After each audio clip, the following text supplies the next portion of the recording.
If you're looking for a Winter Wonderland feel this season, the Grounds of Alexandria is the perfect spot to visit. We brought a friend here to explore more of Sydney. And of course, we started with their cafe. Just a tip, you'll need a receipt to access the Winter Wonderland area, so make sure to dine in first. From delicious treats to calming moments with Calie and her puzzle time, it's a great start to the experience. And it's time to enter the Winter Wonderland.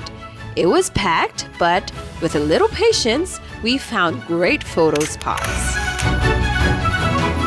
Don't miss the vintage phone booth and the charming carriage. They're a must for your photo collection. We truly enjoy this winter-themed setup. We hope this video helps you plan your visit. See you next time!